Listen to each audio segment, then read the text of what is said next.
Namaste, my dear friends, and thank you for joining us.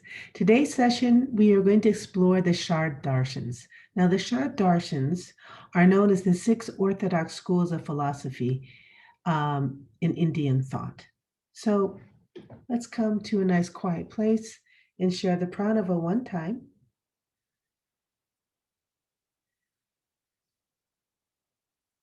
And all together, take a breath in.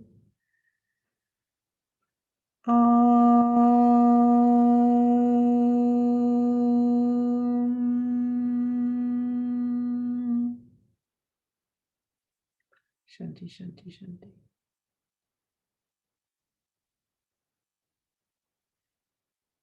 And as you exhale, open your eyes and release the pose. So, as we've gone through these weeks now within your chakra meditation workshop and you've been observing your practice, at some point we ask ourselves, do we really need to know the philosophical foundation that props up our chakra meditation? Is it really important to us? I think that's a question that we ask ourselves as practitioners and as teachers. I would say that as a teacher, of course, you want to be as literate as possible so that you can be authentic in your practice and what you share with your students. And for practitioners of yoga, it just adds further refinement to your knowledge and to your, let's say, your knowledge base. That's why I think philosophy is important. But you may have a different idea, and I would love to share that in our Zoom sessions. When we look at the Darshans, as we go through our practice and we're developing that awareness from the simple bija mantras to the sounds of the petals to the Purusha mantra and understanding the connection with the pranic system, we already are understanding some of the physical and subtle foundations, pranic foundations of our practice. The Shad Darshans, in words and concept, offer the proof, the logical reasoning behind that practice, behind that foundation that you've been building up. So they offer ways to prove the truth and knowledge of the Vedic system.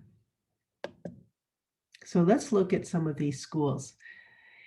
When we say orthodox school of philosophy, we are talking about the schools of philosophy that have the Vedas as their foundation. They believe that in the truth of the Vedas. The unorthodox schools do not. So let's look at the unorthodox, which are called Nastika. That's at the bottom of the slide. It's Carvaka, Buddhism, and Jainism. They do not regard the Vedas as their foundational truth. Now, the top six Shad Darshans that do are Nyaya, that is the school of logic. Vaisheshika, that is the school of pluralism and atomic theory. Yeah, thousands of years ago, they were already talking about atoms. Samkhya, which you're familiar with, is the school of rationalism. Then we have the school of yoga, which is described and embodied in the Sutras of Patanjali. We have the school of Mimamsa, school of ritualism, and we have Vedanta, which we've spoken about. Vedanta is the culmination of the Vedas.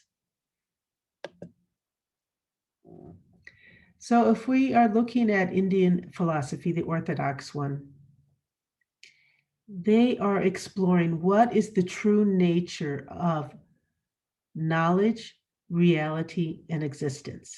And the four main topics that they explore then are the existence, the nature, the quality of Brahman. What are the qualities of the individual soul, usually referred to as your Jiva Atman? How, why, when, And what are the characteristics of the creation of the universe and the creation of the material world that we are living in? And what are the means for the individual to liberate themselves from suffering in this material world in order to merge with God, which is called moksha. That liberation is moksha. If we look at the religions of Abraham, commonly known as Christianity, Judaism, and Islam, we see that God is eternal, omniscient, omnipotent, omnibenevolent. He he potentially can have a personal relationship with you. He can intercede in your life here and in your existence here in the world. There are prayers, devotions, and rituals and practices to practice these religions. Now, in Indian philosophy, rather than saying that there is God, which we just use God as the translation, but in Indian philosophy, we have the concept of Brahman and Brahma.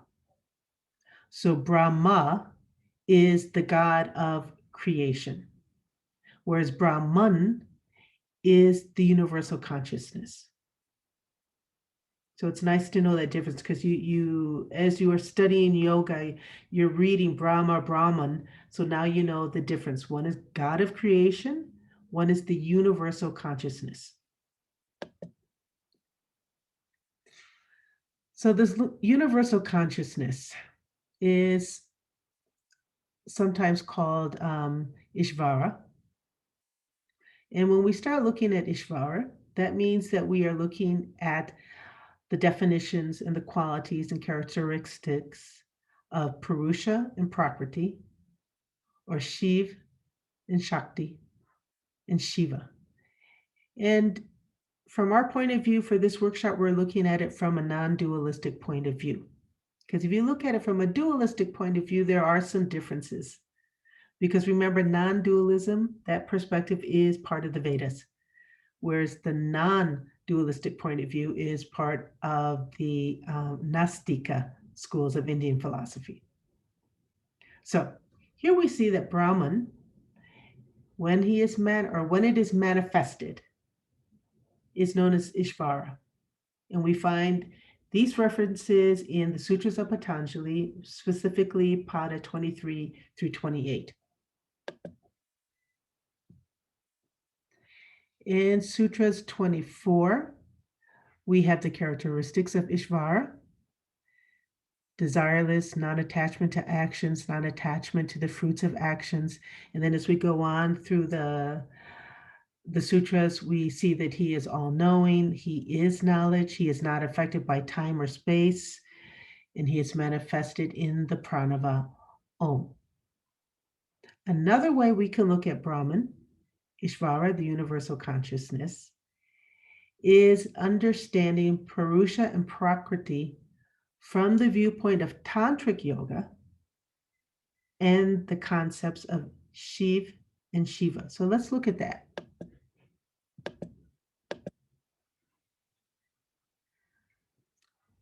We can say that Brahman in the manifested form is Ishvara. Ishvara is Shiva, but what is Shiva? Shiva is the union of Shiv, which is consciousness, and Prakriti, which are the powers of creative manifestation.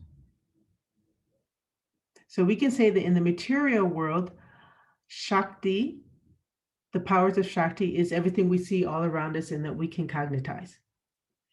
Shiv, when merged with Prakriti, it becomes Shiva. So that's Shiva and Shakti together. Shiva is the, well, here I have, it's the hidden aspect of our being. So it is the consciousness that we cannot perceive with our senses. It's beyond our senses. We need to transform, transcend, cross over to another type of perception, a higher, more refined type of perception, to understand that mergence of Shiv and Prakriti, which makes Shiva.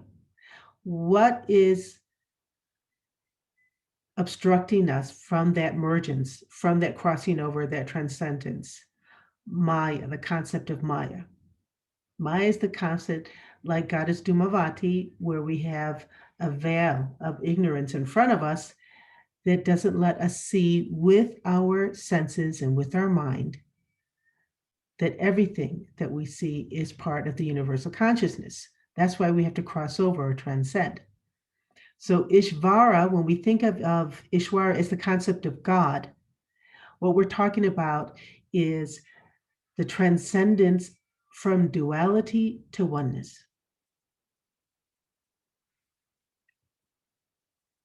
Here, I'm not going to go through it all. I think it's very interesting, but I think it's something better for you to study on your own. And then if we have questions, these are the different schools of thought in the Orthodox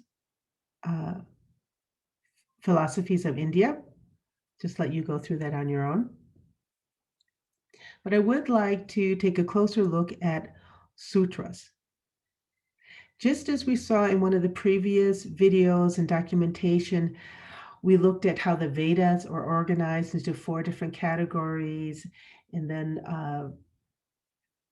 we know now through this lecture that the Darshans are all about proving the truths that are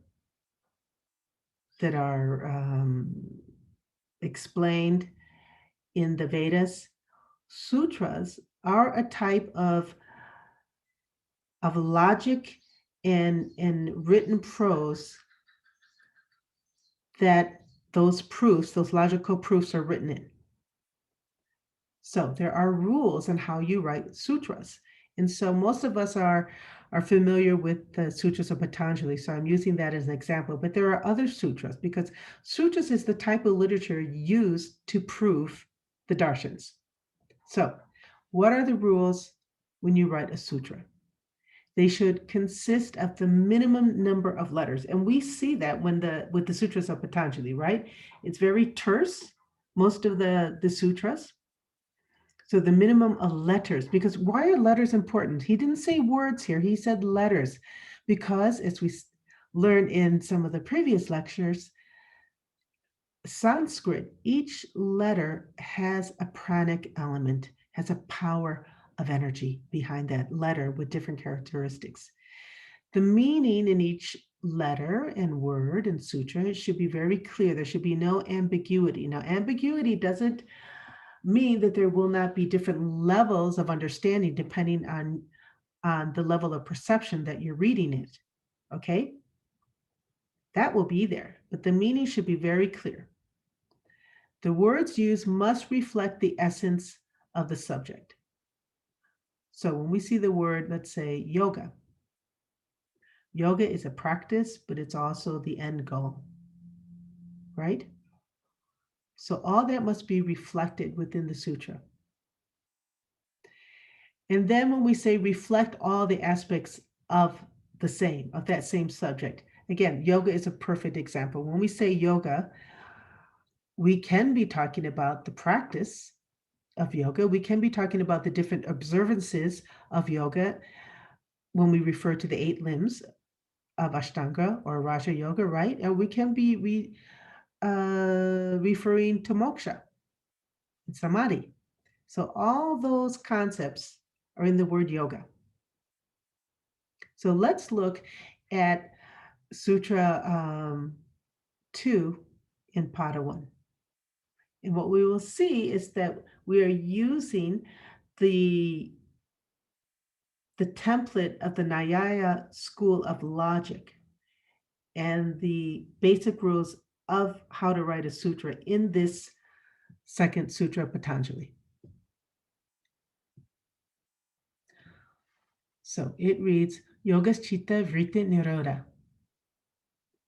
The usual English translation is the restraint of the mind stuff is yoga. So let's look at this from the viewpoint of what are the rules of the sutra. Yoga is the process and the goal of moksha. Chitta is the mind, the intellect, and the ego. So when we're talking about the mind, that encompasses how we receive information, how we process information, and then how we separate and categorize that. That's all part of the word chitta. Vritti is the ebb and flow of your thoughts. So all the mind, all the activity within your mind is encompassed in that word vritti. Good, bad, painful, not painful, conscious, unconscious, really deep in your consciousness. All of that is part of vritti. Nirodha means not only restraint here, but it means the dissolving of those old patterns and the development of new patterns that will help you cross over or transcend and realize what the goal of yoga is. So in these 4 words in this pada, yoga, chitta, vritti, nirodha, there's so much information depending on your level of awareness and perception as you read it.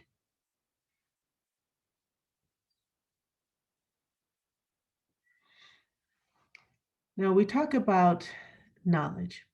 The sources of right knowledge are direct perception, inference, and scriptural testimony. That is according to yoga. So right here, we're using the language of sutras to say, to prove our theory of what is yoga. And we're using the template of Nyaya school of logic by pointing it out and then explaining what is direct perception, what is inference, what is scriptural testimony. So every Shad Darshan will have an explanation and a template of how to prove their hypothesis of what is true and what is not true. So we see here in yoga, these are the 3 ways to prove what they're trying to say. In the Nyaya school of philosophy, which is the template of logic, but also Nyaya school and all the schools of Indian philosophy are trying to prove, remember that God exists, the characteristics of your soul, and how to achieve liberation. So in the Nyaya school of thought, their methods of inquiry include direct proof and then indirect proof or cognition, which is based on 5 things: inference, comparison, testimony, postulation, and then non-perception to prove what they're trying to say. So you can see even between yoga and Nyaya school, there are some differences in how they prove the existence of God and the existence in reality of moksha. But the lesson here that we're trying to say is that yoga, the school of yoga, uses the logical system of reasoning, which is found in Nyaya school. And I'm going to end it there. Thank you very much. If you haven't studied philosophy before, this may seem a little overwhelming, but don't worry, we'll have a nice talk about it in our Zoom session, I'm sure. So thank you very much. Let's end the session with a nice pranava, recitation of the pranava 1 time. Take a breath in.